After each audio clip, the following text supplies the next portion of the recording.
Ariane Brisson, flûtiste, et Mathieu Lucier, qui est le grand patron, si on veut, de Pentahed. Ouf. Et je vous souhaite la bienvenue parce que vous préparez tous les deux, tous les cinq, tous les huit, un concert à la maison à Bourgie, c'est-à-dire à la salle Bourgie, mercredi prochain, le 23.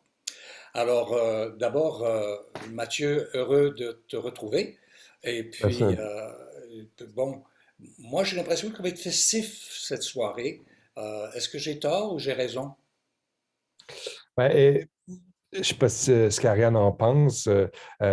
Puis c'est important, je pense, en début d'entrevue, de rectifier que maintenant, la grande patronne de Pentad, c'est Ariane. Ah, Donc, c'est elle qui est depuis plus de 2 ans maintenant, la directrice artistique, qui fait bon. ça brillamment. Donc, ça fait partie de tous les renouvellements de notre ensemble. Puis, je ne suis peut-être pas assez objectif pour parler de l'aspect festif du 23, puisqu'on va jouer en grande partie des arrangements que j'ai faits. Donc, je pense qu'Ariane est objective. Et elle peut nous dire si ça va être une soirée festive ou pas.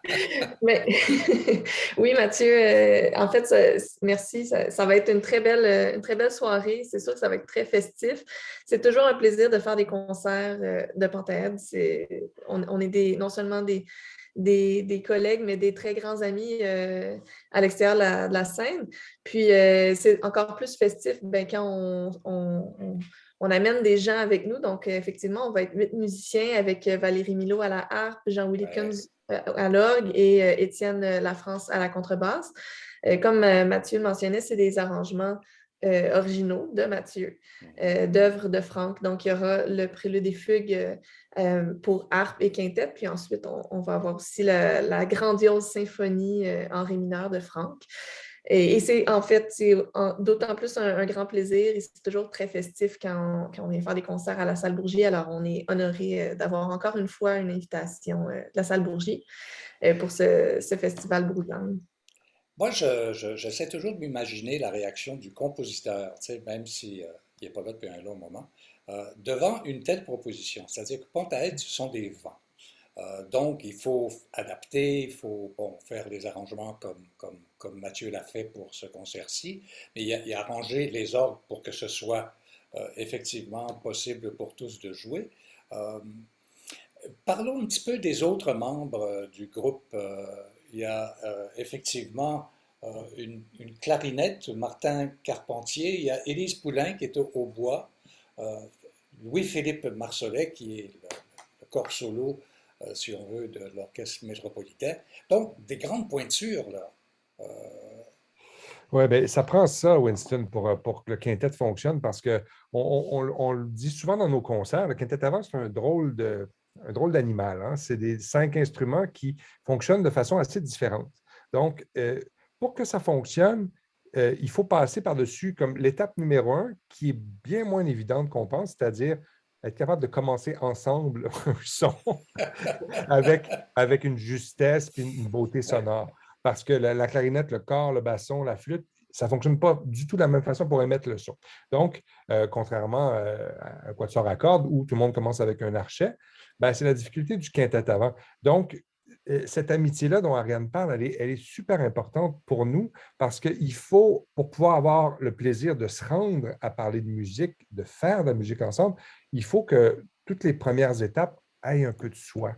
Et donc, quand on change un membre, tu as mentionné Élise Poulain, qui est la nouvelle arrivée, qui a pris la relève de Normand Forget, qui était là depuis le début, ben, il faut s'assurer de cette complicité-là, de non seulement d'avoir une ou un instrumentiste très capable au niveau de son instrument, mais aussi très compatible au niveau de la façon dont on respire la musique ensemble. C'est pas un concours d'habileté comme une audition symphonique habituelle. Il faut vraiment, c'est une compatibilité presque autant sociale que musicale. Et sans ça, ben, il n'y a rien qui est possible, que ce soit des quintettes déjà prévues par des compositeurs ou des projets un peu fous comme celui qu'on présente la semaine prochaine. Ariane, vous êtes à peu près tous de la même génération et je pense que c'est la dynamique est aussi là à cause de ça, non? Même génération à 25 ans près, je dirais. 50 ans près. En fait, le doyen, pendant longtemps, pendant mes premières années au sein du Quintet, ça a été Normand Forget, le membre Oui. fondateur oboïste, et qui a quitté il y a quelques années, qui a pris sa retraite du Quintet. Et par la suite, en fait, c'est drôle parce que le Benjamin du quintet pendant, je pense, une quinzaine d'années, ça a été Louis-Philippe, le corniste. Et maintenant, en quelques années à peine, il s'est ramassé un peu dans le milieu du sandwich. Et donc, la plus jeune, c'est Élise. Puis le doyen, aujourd'hui, c'est Martin, le clarinettiste. Mais c'est gentil. On va passer le commentaire, Winston, à nos collègues que tu nous as tous mis dans la même génération. Alors, pour moi, Martin et Louis-Philippe, ça nous fait vraiment plaisir que tu nous vois de la même génération. Parce qu'en même temps, il faut dire que la musique telle qu'elle est perçue et vue aujourd'hui, c'est très différent d'il y a 25 ans. Tu sais, bon. Alors là, on peut insérer des éléments de plaisir, même quand tout ça est très sérieux dans le fond. Tu sais, si je pense à Louis-Philippe Marsollet, qui a une tête de bande dessinée d'une certaine façon, et qui, avec son corps, sort des sonorités incroyables. Moi, je suis à peu près à tous les concerts de l'Orchestre métropolitain et c'est fou. Je veux dire, le talent qu'il y a dans votre quintet, c'est fou. C'est vraiment gentil, Winston. En fait, le plaisir de jouer ensemble est au cœur de ce qu'on fait.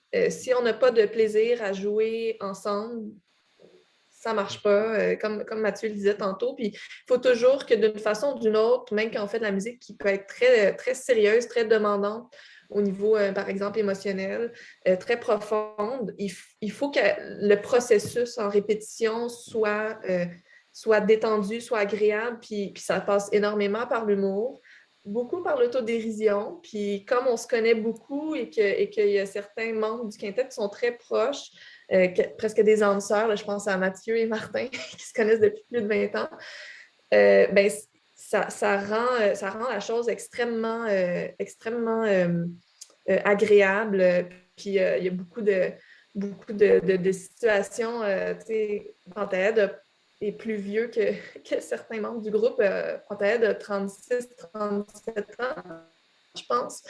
Alors, il s'en est passé des choses en tournée, en concert, et il y a beaucoup d'anecdotes que les plus jeunes apprennent disons, des doyens, puis c'est une espèce de passation humoristique, puis très, très agréable. Venons-en à notre ami Franz, tu sais, je veux dire César, qui serait sans doute ravi de vous entendre, mais vous le traitez, Mathieu, tu le traites de façon très actuelle. Jean Likons, enfin, c'est quelque chose. Et aussi Valérie, qui va ajouter à la beauté de la chose. Évidemment, quand je parle de beauté de la chose, je pense aussi à Élise et Ariane. Mais vraiment, donc parlons un petit peu de César Franck. En fait, le défi était assez grand parce que quand Isolde Lagacé a décidé de faire écho aux festivités organisées par le Palazzetto Bruzane, c'est-à-dire de consacrer les festivités de 2022 à César Franck, ben, il fallait trouver quand même plusieurs concerts de musique de chambre de César Franck. Et il y a quelques œuvres, quintet avec piano et cordes, des œuvres pour piano seul, tout ça, mais il n'y a pas une abondance d'œuvres de musique de chambre de César Franck. Et donc, Isolde, au sortir du précédent Festival Bruzane, nous dit vous n'avez pas quelque chose à nous proposer? Et en fait, c'est Louis-Philippe, un peu en boutade, qui a dit on pourrait faire la symphonie, parce qu'un des plaisirs qu'on a, nous, instrumentistes, avant, des fois, c'est de s'associer aux réductions des symphonies de Mahler qui existent, qui ont été faites au début du 20e siècle, pour des ensembles plus petits. Alors là, on s'est dit, bon, évidemment, on ne pensait pas qu'il y avait quoi que ce soit de semblable qui avait été fait pour César Franck, mais en faisant un petit peu de recherche, parce que j'ai très peu de frontières entre mes passe-temps et ma vie professionnelle, et donc, je me suis rendu compte que dans la symphonie de Franck avait été publiée du vivant de César Franck, déjà dans plusieurs arrangements autorisés ou sinon faits par le compositeur, dont un arrangement pour violon et piano. Alors, je me suis dit, si la version pour violon et piano existe, je ne vois pas pourquoi il n'y aurait pas une version pour les vents, parce que dans cette symphonie de Franck, il y a une portion importante du matériel mélodique qui est confiée aux instruments à vent et que, sachant César Franck organiste, bien qu'il n'y ait pas d'orgue à l'origine dans l'orchestration originale, ben, l'idée de faire un clin d'œil à son profil d'organiste, de grand organiste de la fin du 19e siècle, et d'ajouter aux couleurs de l'orgue les thèmes du quintet à vent, ben, je trouvais l'exercice en tout cas, moi, je n'ai pas besoin de beaucoup pour me convaincre de la pertinence d'un projet un peu fou comme ça. Et la harpe est là pour le plaisir de la complicité aussi, mais parce que c'est à peu près l'instrument qui s'imite le moins bien quand on fait une transcription. Tout ce qui est arabesque d'harpe, il n'y a pas vraiment d'autres instruments qui sont capables de reproduire ça. Donc, tout naturellement, d'avoir ça. Et la contrebasse, elle, vient donner la grande profondeur là, que le quintet avant, dans toute sa noblesse, n'a pas, c'est-à-dire cette octave inférieure qui va jouer parfois en duo avec le pédalier de l'orgue. Alors, c'est un pari un peu risqué. Je me souviens de Claude Gingras qui disait toujours, des fois dans les critiques où on faisait des transcriptions, il dit cette transcription n'amène rien à l'original.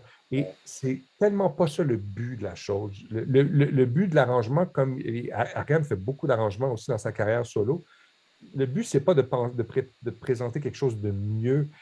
C'est vraiment juste Quelque chose de différent. présenter de différent et surtout un répertoire. Les gens qui viennent à la salle Bourgie n'ont jamais la chance d'entendre la musique symphonique de ses enfants parce que normalement, ça prend un orchestre de 85 personnes.